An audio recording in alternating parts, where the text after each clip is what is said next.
What do you call it when two families worth more than entire countries decide to stop pretending they're not quietly running the world? A merger. Indeed, believe it or not, the Rothschilds and Rockefellers once joined financial fortunes to the tune of $34 billion, all while the rest of the world never heard a peep about it. Yes, for generations these dynasties operated like separate floors of an invisible building. The Rothschilds controlled the European floor, financing wars, building railways, funding governments, and determining which currencies survived market crashes. The Rockefellers owned the American floor, creating monopolies so complete they required new laws to even attempt regulation, turning oil into the world's most valuable commodity, and transforming wealth into political influence with surgical precision.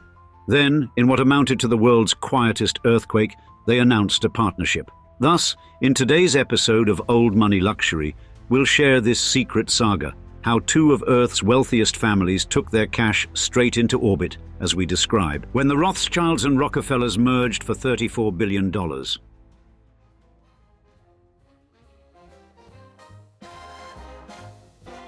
Picture two families who have financed governments, controlled industries, and shaped global politics for over 2 centuries. The Rothschilds, whose banking network once moved money across Europe faster than any government could deploy armies, and the Rockefellers, whose Standard Oil empire controlled 90% of American refineries and whose descendants have populated the highest offices in American government. When these dynasties decided to formally merge business interests in 2012, the implications ran deeper than the £100 million that changed hands. This was like watching the Vatican and British Crown announce a joint venture. Jacob Rothschild's RIT Capital Partners acquired a 37% stake in Rockefeller Financial Services, instantly gaining access to $34 billion in assets under management. The Rothschilds finally secured their long-sought foothold in the United States, while the Rockefellers gained a direct pipeline to European capital markets that had remained frustratingly out of reach for generations. David Rockefeller, 96 years old and the last living grandson of John D. Rockefeller, personally endorsed the deal. His public statement about the family's strong connection carried more weight than most government announcements. The transaction emerged from a relationship that had been carefully cultivated across 5 decades, conducted through intermediaries and coded correspondence that made diplomatic cables look like casual text messages. Société Générale Private Banking found itself in the position of unwilling matchmaker, forced by post-financial crisis regulations to divest its Rockefeller stake. Multiple suitors emerged, but the Rockefellers supported only one bidder, Jacob Rothschild. The timing revealed the calculated nature of dynastic wealth management. While the world economy still reeled from the financial crisis, these families saw opportunity where others saw chaos. Regulatory pressure forced banks to shed non-core assets, creating acquisition opportunities for patient buyers with centuries-long planning horizons. The partnership structure they created became the template for how old money would adapt to modern banking regulations. RIT Capital Partners, with its £1.9 billion in assets, gained non-executive board positions at Rockefeller Financial Services. The arrangement focused on joint investment funds and coordinated acquisitions of wealth managers, a polite description for systematic expansion of cross-border financial influence. The deal represented more than business strategy. Two families who had spent centuries either competing or maintaining careful distance finally acknowledged what lesser fortunes had always suspected. In an era of wealth transparency requirements and democratic oversight, old money needed to operate in networks rather than isolation.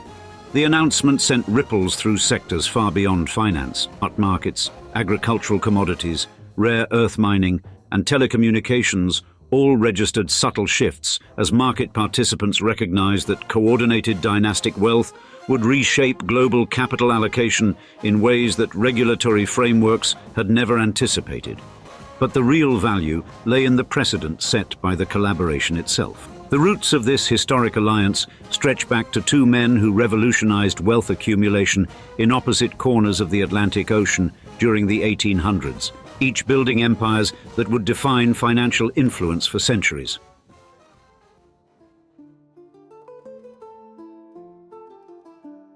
The founding patriarch of the Rothschild dynasty, Meyer Amschel Rothschild, died in 1812 with 5 sons positioned in 5 European capitals, each running a bank that answered only to the family patriarch. And his innovation was simple. While other financiers operated from single locations, the Rothschilds created a cross-border network that moved money at speeds that defied 19th century logistics. The 5 brothers, Nathan in London, Salomon in Vienna, James in Paris, Karl in Naples, and Amschel in Frankfurt, formed a financial web spanning the continent. Their advantage was information.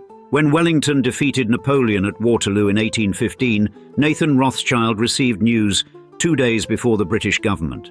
He used those 48 hours to execute trades that yielded profits estimated at £20 million in today's currency. By 1820, the 5 brothers had loaned money to the British Crown, financed European railway construction, and helped governments from Portugal to Prussia avoid bankruptcy. Their influence operated through coded correspondence, private meetings, and profits never discussed publicly. Across the Atlantic, John D. Rockefeller pursued a different approach. Born in 1839, he entered the oil business in 1863 by purchasing a Cleveland refinery.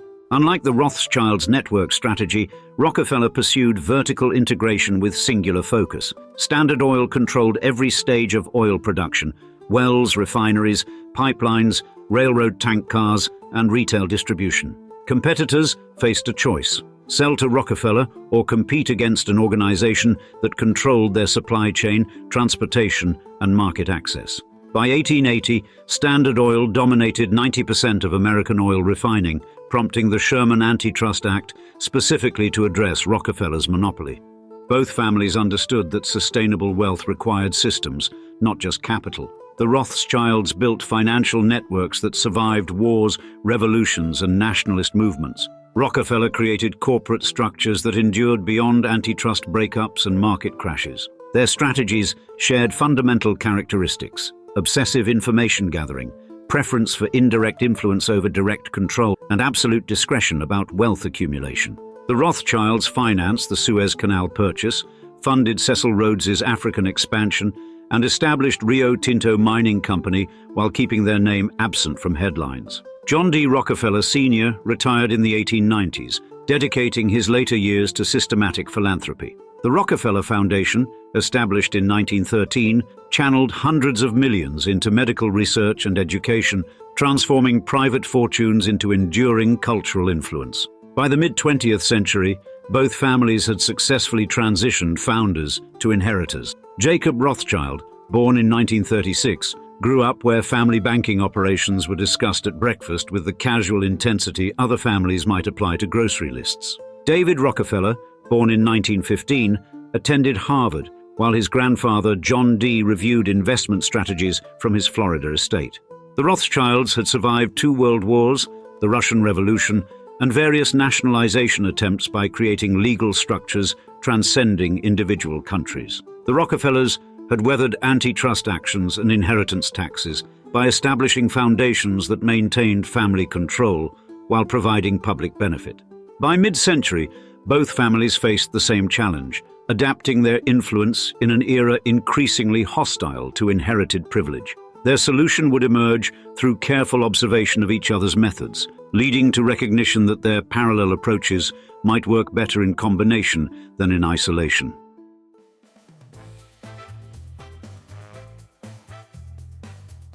David Rockefeller and Jacob Rothschild first met at the 1962 Bilderberg Conference in Chantilly, France. The meeting was accidental, the result of a seating mix-up that placed 2 inheritors of financial empires 3 chairs apart during a session on European monetary policy.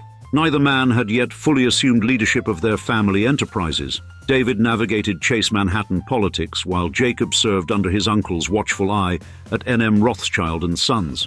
The conversation during coffee breaks revealed mutual surprise at the depth of each other's understanding of global finance. 6 months later, Averell Harriman orchestrated a formal introduction at his New York apartment. Harriman, FDR's wartime envoy to Stalin, specialized in bringing together influential people who operated across international boundaries. The dinner guest list read like a roster of shadow governments: former CIA Director Alan Dulles, British media baron Cecil King, and 3 Rothschild cousins visiting from London, Paris, and Vienna. Rockefeller later described the evening as unusually direct, while Rothschild found Rockefeller's grasp of Latin American markets comprehensive for an American. Their discussion centered on artistic patronage, a shared burden of excessive wealth. The Rockefellers had recently established MoMA with modern art donations, while the Rothschilds maintained traditional old master collections in estates that functioned as private museums. Both men resented the art world's assumption that family collections belonged to public discourse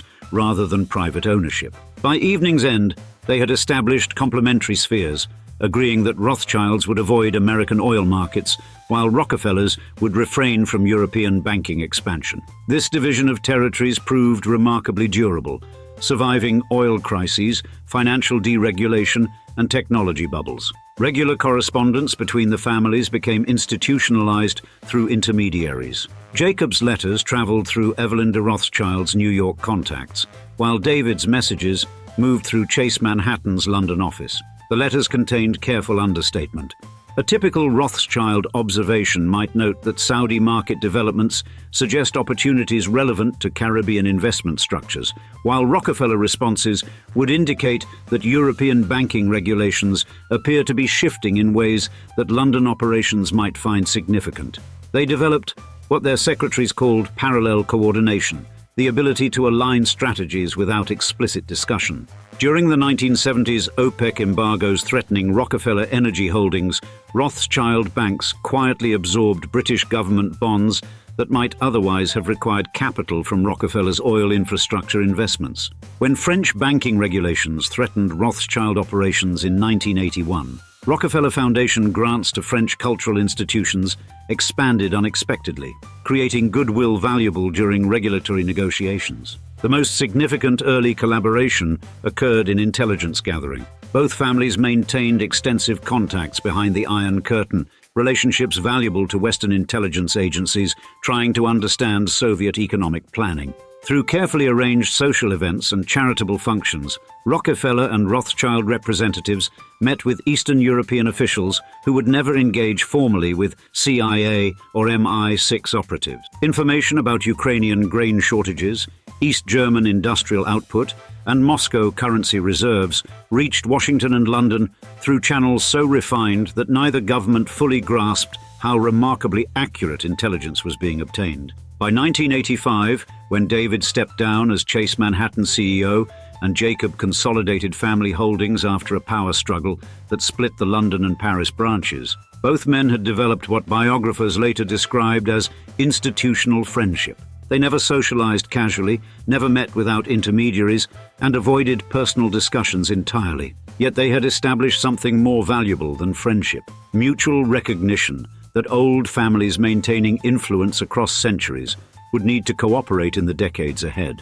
The partnership, announced 27 years later, represented the culmination rather than the beginning of their relationship. Quiet coordination transformed into explicit alliance after decades of careful preparation for the moment when two of history's most powerful families would recognize that shared interests outweighed traditional rivalry.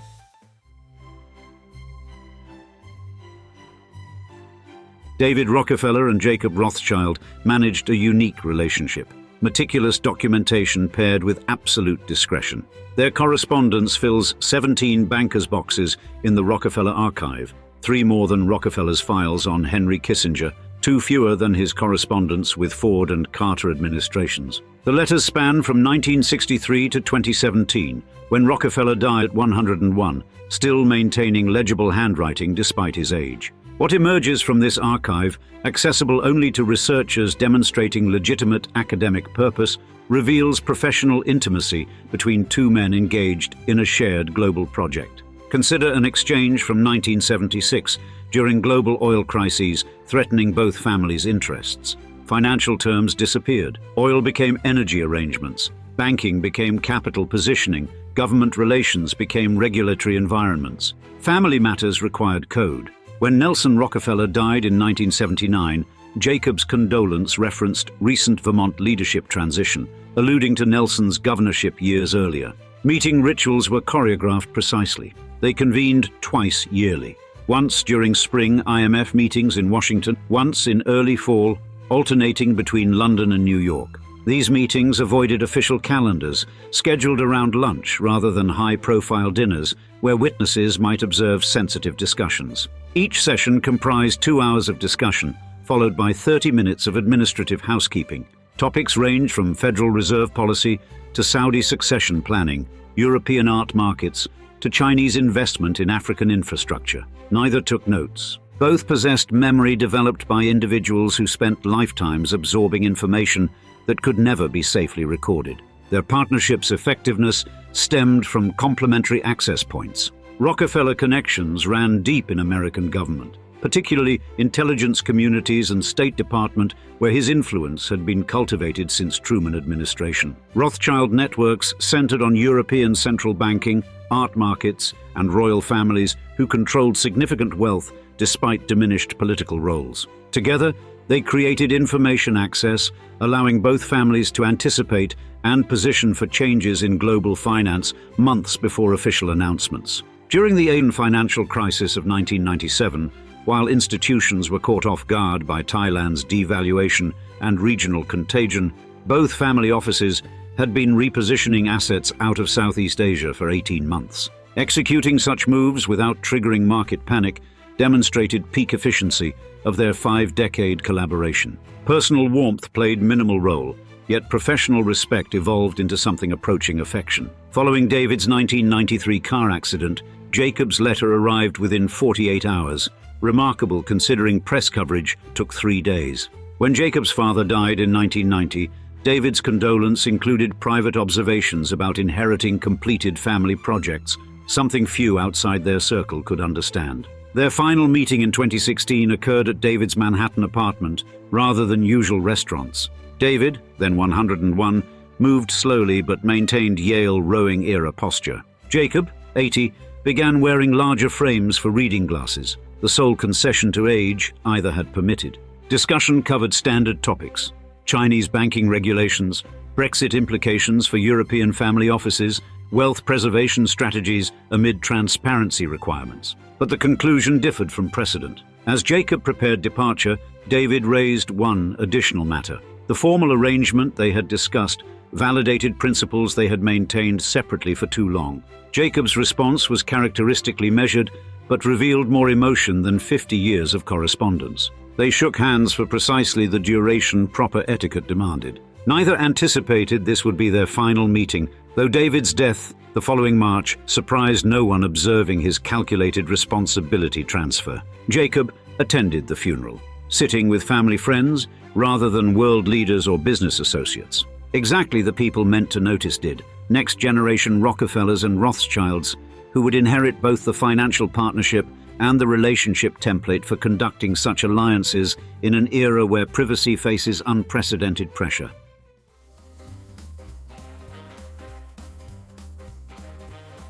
The partnership dissolved quietly in 2017. Rothschild's RIT Capital sold its Rockefeller stake to Viking Global Investors for £43 million, a sum requiring 3 tax jurisdictions to properly calculate returns. The dissolution signaled transformation rather than failure. By partnership's end, it had established something more valuable than shared profits, an operational model for dynastic families in the 21st century. Today, both families manage wealth through methods their patriarchs could hardly envision. The Rockefeller family office operates as what insiders term a distributed dynasty.